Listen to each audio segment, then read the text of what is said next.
BFM Business, BFM Crypto, le club.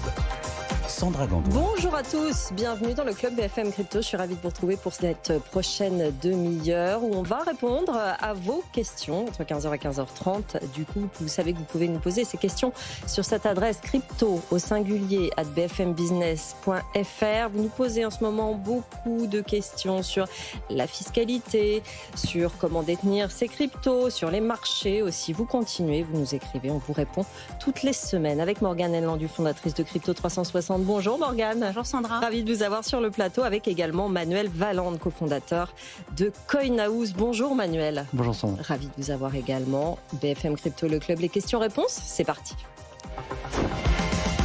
Morgane, je commence par vous. Une question de Nathan tombée dans notre boîte. Si je ne fais aucune vente de crypto sur l'année 2026, est-ce que j'aurai des démarches à faire vis-à-vis du fisc ? Et oui, c'est pas parce que vous ne faites pas de transaction qu'il n'y a pas d'obligation fiscale. Alors l'obligation qui pourrait revenir pour notre auditeur, c'est une obligation de déclarer un compte qui aurait été ouvert à l'étranger. Ça, c'est une obligation légale. Par exemple, si vous avez ouvert Coinbase, Kraken, ce sont des plateformes étrangères et donc vous devez les déclarer, qu'il y ait une transaction ou pas. C'est vraiment une obligation. Alors, qu'est-ce qui se passe si vous ne le faites pas ? Eh bien, il y a des sanctions qui sont quand même assez lourdes.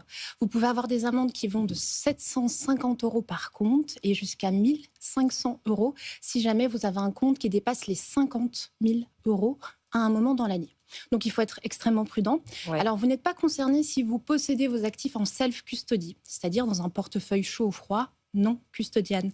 Et également, si vous passez par une plateforme française, PSAN, donc qui est autorisée par l'AMF, là aussi, vous n'avez pas d'obligation de déclarer ces comptes à l'étranger, puisque c'est une plateforme qui est française, par exemple Coinhouse ou encore Meria. Par contre, c'est vraiment une obligation si c'est un compte à l'étranger. Donc, il faut faire extrêmement attention. C'est pas parce qu'il n'y a pas de transaction qu'il n'y a pas d'obligation. Tenez-vous au courant. Et de manière générale, je pense qu'avec la DAC 8 qui est rentrée, la réglementation européenne qui est en vigueur depuis le 1er janvier 2026, ça me paraît totalement obligatoire de le faire. Pourquoi ? Alors attention, ils vont simplement collecter les informations en 2026, mais ils vont devoir les transmettre à partir de 2027. Je pense que la date butoir, c'est septembre 2027. Donc, votre autorité fiscale de votre lieu de résidence va de toute façon être tenue au courant de toutes vos activités. Donc, c'est bien de peut-être se tenir à jour par rapport à ça. Avec les données qui circulent de plus en plus, le fisc qui se modernise, je ne suis pas sûre que ce soit une bonne idée de jouer avec les déclarations des différents comptes. Peut-être néanmoins que le fisc sera un petit peu ouvert avec les récentes évolutions. Non, je vois que vous donnez de la tête, mais en tout cas, avec les récentes évolutions des réglementations pour peut-être avoir donné une année supplémentaire, ne serait-ce que sur les déclarations. Mais bon, ça, c'est l'année qui nous le dira. Hein. Ça change tellement d'année en année qu'on vérifiera cette année et on vous dira. Et dites-le nous également sur notre adresse. Une question d'Olivier pour vous, Manuel. On parle énormément de DeFi sur Ethereum. Mais la DeFi sur Bitcoin est-elle envisageable dans un futur proche ? Des projets comme Stacks ou Core ne permettraient-ils pas de profiter de la capitalisation du Bitcoin? Il nous remercie par ailleurs pour l'émission et il dit bonjour à tous les Belges qui nous écoutent. On répond à Olivier, Manuel. Alors, pas dans un futur proche, malheureusement. Le code source de Bitcoin ne permet pas jusqu'à aujourd'hui l'utilisation de smart contracts. Alors, il faut juste rappeler brièvement, le smart contract, c'est des transactions qui peuvent être programmées à l'intérieur de systèmes informatiques et qui nous permettent d'avoir tout l'écosystème qu'on appelle la finance décentralisée ou DeFi. Alors, des blockchains comme Stacks ou Core permettent de faire ce genre de choses. Par design, elles ont été créées avec la notion de smart contract, avec la notion de finance décentralisée, mais ce n'est pas Bitcoin. Ce sont des blockchains satellites de Bitcoin. Et d'ailleurs, pour utiliser des bitcoins sur Stacks ou Core, il est nécessaire de les déplacer, d'utiliser ce qu'on appelle un bridge pour déplacer nos bitcoins vers ces nouvelles blockchains. C'est exactement en fait la même chose que ce qui se passe sur Ethereum, puisqu'on a des représentations de bitcoin sur Ethereum, notamment le WBTC. Mais à l'heure actuelle, du coup, il n'y a pas la possibilité d'utiliser des smart contracts directement sur la blockchain Bitcoin. Pourquoi ? Les développeurs de Bitcoin, ce sont des gens qui ont toujours privilégié la sécurité et la stabilité par rapport à des nouvelles fonctionnalités. Et donc, ils sont très prudents, ils avancent très lentement. Et pour l'instant, ils ont raison de l'être dans la mesure où Bitcoin reste encore extrêmement dominant sur le marché en termes de capitalisation. Donc, il n'y a pas besoin de faire face à des concurrents éventuels en proposant des nouvelles fonctionnalités. Voilà pour la réponse à Olivier. Michel vous demande, Morgane, que pensez-vous d'investir dans de l'or tokenisé comme le propose le site Cryptcool avec sa crypto VeraOne? Est-ce que c'est un bon plan d'après vous? Tout à fait. Alors d'abord, qu'est-ce que c'est VeraOne? VeraOne, c'est un ERC20. Ce que ça veut dire, c'est que c'est un projet qui a créé son propre jeton sans forcément avoir sa propre blockchain. Ils ont choisi la blockchain d'Ethereum. Et qu'est-ce que VeraOne vous permet de faire? Quand vous possédez un VeraOne, en fait, il vous garantissent que vous possédez 1 gramme d'or qui va être détenu dans des chambres fortes qui sont situées en Suisse. Alors à qui est-ce qu'elles appartiennent, ces chambres fortes? Elles appartiennent à la maison mère. La maison mère, c'est Aucoffre. C'est une plateforme qui a été créée en 2009 et qui permet l'achat et la vente d'or sans forcément posséder ce métal précieux. Ils vendent aussi d'autres choses. Et ils ont décidé en 2019 de créer le VeraOne, donc le VRO, qui permet en fait de s'exposer à l'or tokenisé. Je rappelle quand même qu'est-ce que c'est peut-être la tokenisation. La tokenisation, c'est le fait de faire passer un bien du monde réel, un actif du monde réel. En l'occurrence ici, c'est de l'or en version tokenisée, donc des tokens qui vont représenter exactement des actifs numériques sur la blockchain. Ici, chaque VRO va représenter 1 gramme d'or. Alors, l'idée, c'était surtout de pouvoir permettre à monsieur et madame tout le monde de s'exposer au marché de l'or sans forcément en détenir, tout en ayant la flexibilité forcément de la blockchain. Ils ont fait un petit passage intéressant récemment. Ils ont créé Cryptcool. Alors, Cryptcool, c'est la plateforme qui permet en fait d'acheter de manière exclusive les VRO. Donc, c'est une plateforme qui appartient à Aucoffre, qui permet d'acheter ce fameux token ERC20. Alors, c'est pas une plateforme au sens large parce qu'on ne peut pas acheter plein d'actifs. On va pouvoir acheter un peu de Bitcoin, de l'Ethereum, mais grosso modo, c'était pour être compliant avec MiCA. Leur objectif, c'était de devenir PSAN. Et grâce à Cryptcool, eh bien, maintenant, ils ont cette autorisation pour pouvoir permettre aux particuliers d'acheter leur token. Alors, quelle garantie est-ce que l'on a qu'il y a bien de l'or dans les coffres? Parce que c'est une question qu'on pourrait se poser. Alors, il y a un audit qui est fait ici annuellement, donc qui pourrait rassurer les personnes qui se posent la question. Et puis, pourquoi est-ce que c'est intéressant le VRO? Si on s'intéresse à l'or tokenisé, c'est vrai que c'est un projet français. Derrière, on a une équipe française qui parle français et ça peut permettre à des personnes d'être un petit peu plus rassurées. Est-ce que c'est une bonne idée, par contre, de s'intéresser au monde de l'or tokenisé? Ben oui, si vous voulez être exposé au prix de l'actif, donc de l'or, et qu'en même temps, vous aimez la flexibilité de la blockchain, c'est-à-dire un marché qui est ouvert 24/24, 7 jours sur 7, une traçabilité, une immuabilité, une propriété qui est inscrite directement sur la blockchain. Oui, l'or tokenisé peut être une option pour vous. Est-ce que c'est la seule manière aujourd'hui de s'exposer à l'or tokenisé? La réponse est non. On a d'autres projets, je vais en citer un. Ici, c'est un stablecoin, donc à ne pas confondre avec un jeton ERC20, et qui est émis par Paxos. C'est le Pax Gold. Alors Paxos, il y a un audit qui est fait mensuellement et pas annuellement. Ce qu'ils vous promettent, c'est que quand vous possédez un Pax Gold, vous possédez 1 once d'or qui va être cette fois-ci dans des chambres fortes qui sont situées en Suisse. La petite différence, c'est que malheureusement, ils ne sont pas compliant avec MiCA. Ce que ça veut dire, c'est qu'ils sont délistés de la plupart des exchanges. Et c'est vrai que c'est un petit peu plus complexe d'avoir accès au Pax Gold. Par contre, vous pouvez l'avoir quand vous avez un portefeuille, par exemple comme Ledger, qui vous permet de faire un swap de crypto ou qui vous permet d'acheter des actifs puisque vous pouvez le retrouver. Donc, on a différentes sociétés qui permettent d'avoir différents types. C'est toujours évidemment de l'or, mais ce n'est pas toujours la même quantité. Et surtout, la conservation, elle ne se fait pas au même endroit.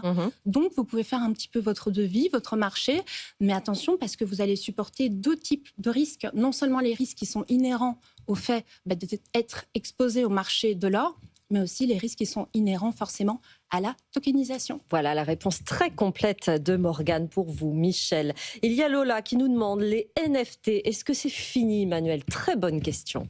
Très bonne question, effectivement. Alors, il y a une nouvelle hyper intéressante qui est parue le mois dernier, qui est que la conférence NFT Paris de 2026 a été annulée. Alors, NFT Paris, c'était vraiment le plus gros événement européen, un gros salon sur les NFT. Et le fait qu'il ait été annulé parce que il y a plus de sponsors, il y a plus de financement, nous montre à quel point les NFT, c'est quand même un peu déjà dans le passé. Alors, qu'est-ce qu'on avait? On avait des gens qui étaient devenus des millionnaires du jour au lendemain, en faisant du trading sur des photos. On a aujourd'hui les volumes sur les NFT qui ont été divisés par 100. À titre d'exemple, on a eu des échanges totaux de 140 millions de dollars sur le mois de janvier 2026, c'est-à-dire 100 fois plus faible que ce qui était au pic de la fureur des NFT en 2021. Ouais. Alors, on a certaines collections de NFT qui surnagent un petit peu, les plus connues, telles que les Bored Apes ou les CryptoPunk. Mais malheureusement, ce qu'on voit, c'est qu'il y a vraiment une perception qui a changé autour de ce sujet. On a vraiment cette perception que les NFT, c'était vraiment le pire de la crypto, c'est-à-dire de la spéculation sur des images de singes moches. Et cette perception aujourd'hui, elle nous indique vraiment que ce marché, il est quand même derrière nous. Mais malgré tout, il y a quand même des choses intéressantes. Parce qu'un NFT, au final, qu'est-ce que c'est ? Un NFT, c'est la représentation sur la blockchain de quelque chose qui a un numéro de série. Or, ça peut être appliqué à beaucoup de choses autres que justement des photos de singes ou autres. Et à l'heure actuelle, on voit un certain nombre de développements dans le monde de l'industrie, avec par exemple les tickets de concert qui commencent à être représentés sous la forme de NFT, des objets dans les jeux vidéo, des montres de luxe ou même des pièces automobiles. On sait que par exemple l'entreprise BMW a fait des projets où ils sont en train de tokeniser sous la forme de NFT toutes les pièces de leur véhicule. Et ça, c'est vraiment un développement intéressant et c'est vers là que le marché des NFT pourrait tendre, vers plus une utilisation utilitaire Oui. Plutôt que vers de la spéculation. C'est l'authentification de certains objets qui va être la deuxième vie des NFT finalement. Ça aura servi à ça. Exactement. Tout ce qui a un numéro de série, on peut le faire à un NFT. C'est vrai, il y a des entreprises qui se sont spécialisées là-dedans. On en a déjà reçu dans cette émission. Alexandre vous demande, Morgane, ça concerne le marché prédictif, sa question. Le site Polymarket est interdit en France à cause de ses produits prédictifs. Coinbase vient de lancer les produits de prédiction sur son site. En tant que Français, est-ce qu'on a le droit de miser dessus ? Quelle est la fiscalité qui s'y applique ? Celle de la crypto si on mise en USDC ou celle des paris sportifs ? Tout Ça à fait fait. plusieurs questions. Alors, Polymarket n'est pas autorisé en France, malheureusement. Et effectivement, il y a un nouveau service qui va être proposé par Coinbase de marché prédictif, mais il n'est pas accessible aux Français. En fait, techniquement, il va être accessible uniquement aux utilisateurs américains. Alors, pourquoi est-ce que les marchés prédictifs sont interdits ? Alors, pas qu'en France. En fait, dans beaucoup de pays, maintenant, ce n'est plus possible d'accéder au site de Polymarket. C'est tout simplement parce que c'est vu comme un jeu en ligne qui n'est pas reconnu par l'ANJ.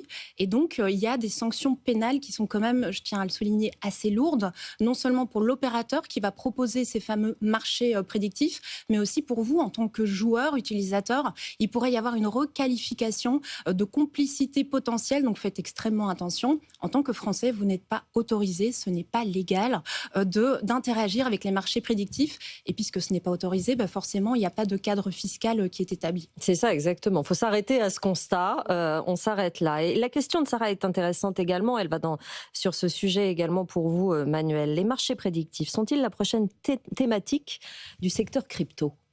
Alors, comme le disait Morgane, ils sont à l'heure actuelle en pleine expansion. En 2025, on a vu des volumes sur ces marchés qui ont été multipliés par 7 à 9 et les prévisions pour 2026 sont encore plus rapides. On parle de marchés qui peuvent traiter jusqu'à 150 milliards de dollars de volume.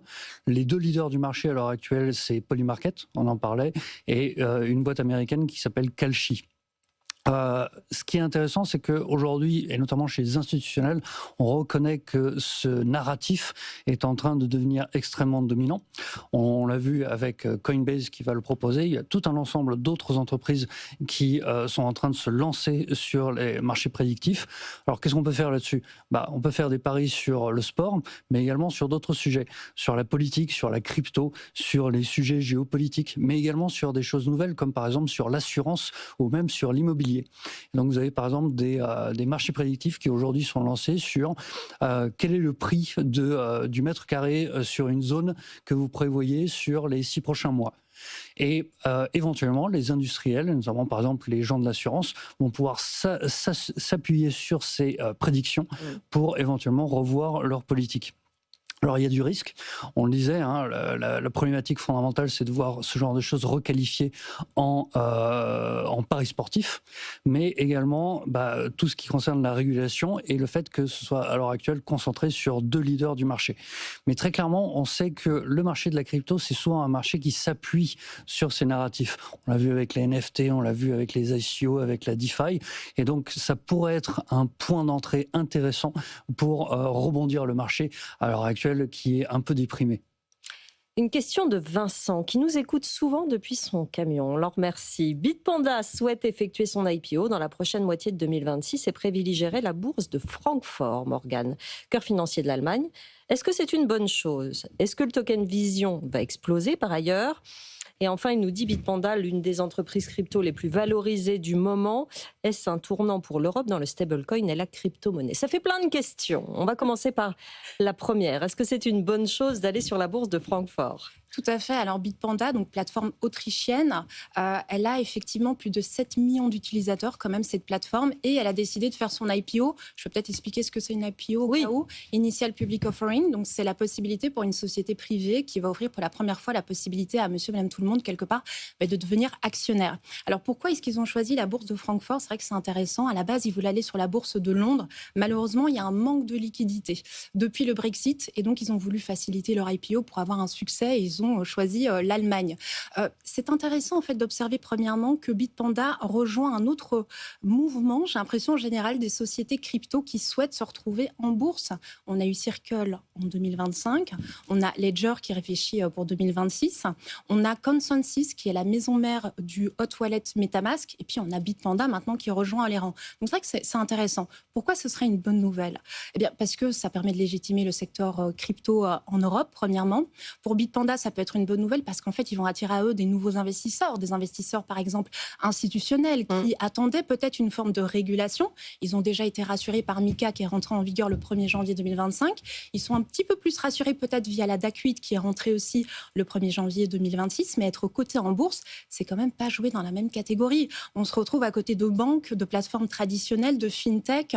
Par contre, il y a un cadre qui est beaucoup plus strict en fait quand on est en bourse, et donc ils ont une demande de transparence qui est beaucoup plus importante, des audits qui sont beaucoup plus renforcés, et donc en fait il y a une gestion qui doit être correcte, et donc ça peut faire aussi en sorte que des investisseurs institutionnels ont envie de se positionner et de indirectement s'exposer à la crypto en possédant par exemple des actions de cette plateforme Bitpanda.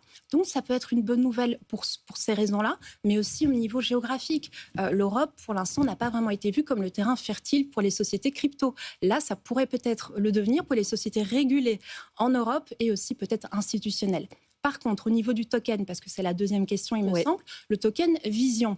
Attention, le token Vision n'aura pas forcément il n'y aura pas un impact automatique entre l'IPO et une montée du token. Le token, il sert à quoi? Il sert à faire du stacking, à avoir des rendements, il sert à avoir des frais un petit peu plus réduits, à avoir un droit de gouvernance. Donc, il n'y a pas de lien direct avec une IPO. Ce qui va faire peut-être bouger le token, c'est une adoption réelle, une utilité réelle, pas la valorisation de l'entreprise. Oui, très intéressant, effectivement, cette réponse, Morgane. Gaël a regardé ChatGPT, voyez-vous, Manuel, et il remet en cause ce qu'on a dit dans une émission. Je lis son message. J'ai eu une longue conversation avec ChatGPT qui me soutient que les swaps crypto vers crypto sont imposables. Je cite: depuis l'installation de l'article 150 VH bis, toute cession à titre onéreux d'un actif numérique est imposable, et une cession inclut vente contre monnaie fiat, échange contre un autre actif numérique, paiement d'un bien ou service en crypto. Le texte ne distingue pas fiat de crypto. Ce n'est pas ce que vous dites dans vos émissions, et cela me surprend. Pourriez-vous aborder le sujet? Bonne question. Bonne question. Alors, il faut rappeler que l'IA, c'est un outil absolument formidable, et beaucoup d'entre nous, moi y compris, l'utilisent au quotidien pour aller pouvoir chercher des informations, les résumer et faire tout ce genre de choses. Mais il faut toujours être vigilant avec l'IA parce que malheureusement, l'IA a encore tendance, et notamment ChatGPT a encore tendance à dire des choses qui ne sont pas toujours exactes. Alors, il y a un point absolument essentiel dans la question qui est: j'ai eu une longue discussion avec ChatGPT. Et ce qu'il faut savoir, ce qu'il faut rappeler à nos auditeurs, c'est que, en général, plus vos discussions sont longues avec une IA, et plus elle va avoir tendance à faire des erreurs et à se tromper. Et donc, il faut être très vigilant et il faut aller vérifier éventuellement les informations qu'elle vous fournit. Alors moi, je suis allé regarder le fameux article 150 VH bis du Code général des impôts. Ouais. Et cet article, il dit nommément: les dispositions du présent article ne sont pas applicables au titre de l'année d'échange aux opérations d'échange entre actifs numériques. Donc très clairement, l'article explique très clairement que les échanges crypto contre crypto ne sont pas imposables. Donc attention à ChatGPT, vérifiez toujours les informations. Oui, attention à vos prompts, effectivement, et aux longues conversations. C'est bien de le redire. Aurore vous demande, Morgane, également une question déclaration fiscale. J'ai entendu dire que c'était seulement pour les entreprises qu'il fallait faire le calcul pour chaque crypto vendu entre crypto et crypto, et que pour les particuliers, il fallait seulement faire le calcul avec le montant total investi, plus le montant total du portefeuille et le retrait en euros. Je voulais une confirmation de votre part.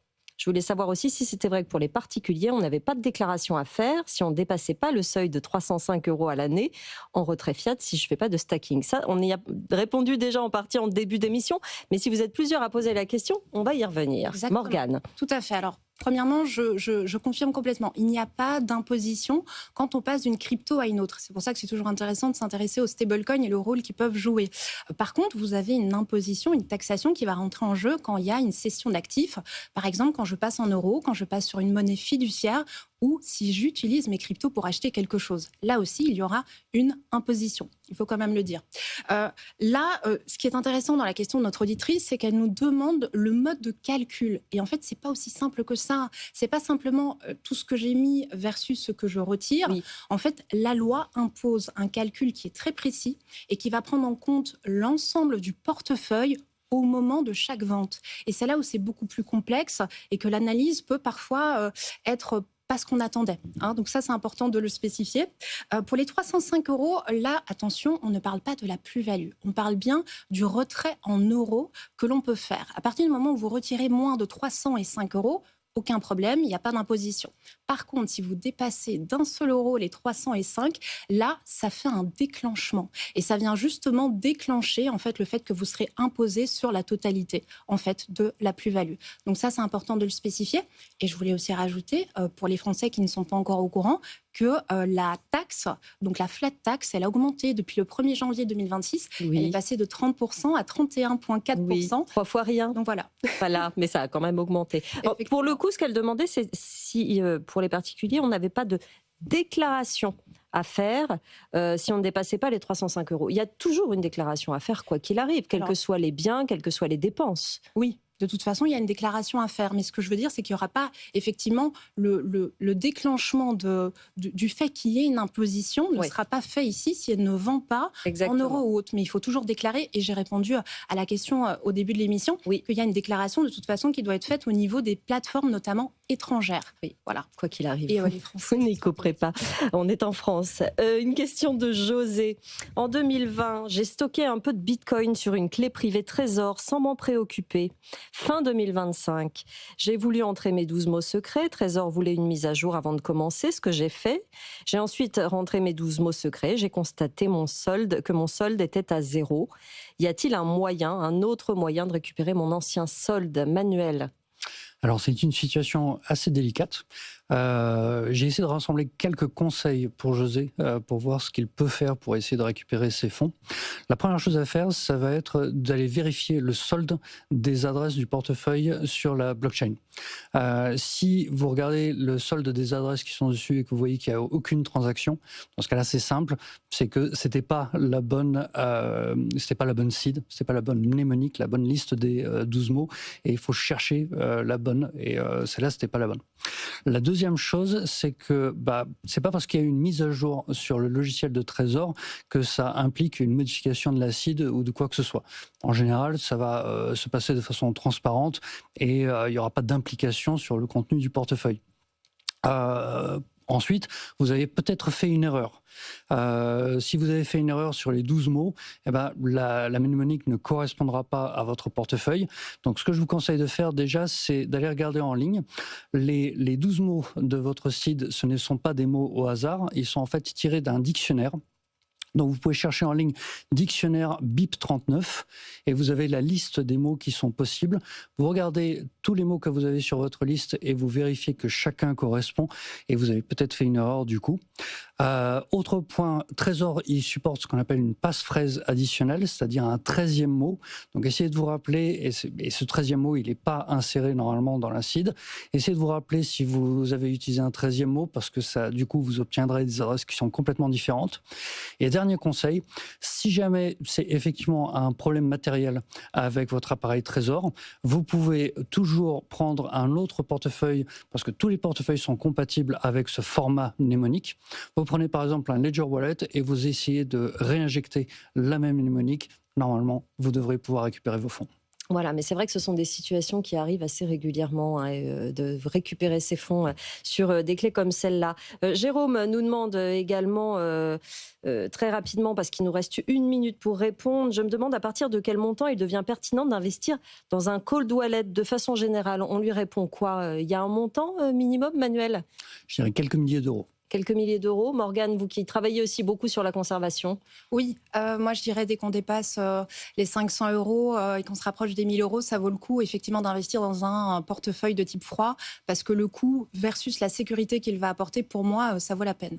Voilà pour la réponse à Jérôme, mais on pourra la détailler dans la prochaine émission. Merci à tous les deux d'être venus pour répondre aux questions des auditeurs, téléspectateurs qui nous écrivent à cette adresse crypto@bfmbusiness.fr. Morgane du fondatrice de Crypto 360, Manuel Valande, cofondateur et directeur technique, me semble-t-il, de Coinhouse. Merci à tous les deux d'être venus. Une petite annonce concernant BFM Business et l'ordre du monde, notre nouveau podcast géopolitique animé par Annalisa Capellini et Mathieu Jolivet. Il est disponible, le nouvel épisode, dès cet après-midi sur BFM Business, le site et l'appli. Au menu de celui de cet après-midi, après le Brexit, le Briturn, très intéressant, et la géopolitique également des terres rares. Ça s'appelle l'ordre du monde et c'est un podcast qui sort toutes les semaines. Merci à vous de nous avoir suivis. Je vous laisse entre les mains de BFM Bourse. Très bonne journée sur BFM Business. BFM Business, BFM Crypto, le club.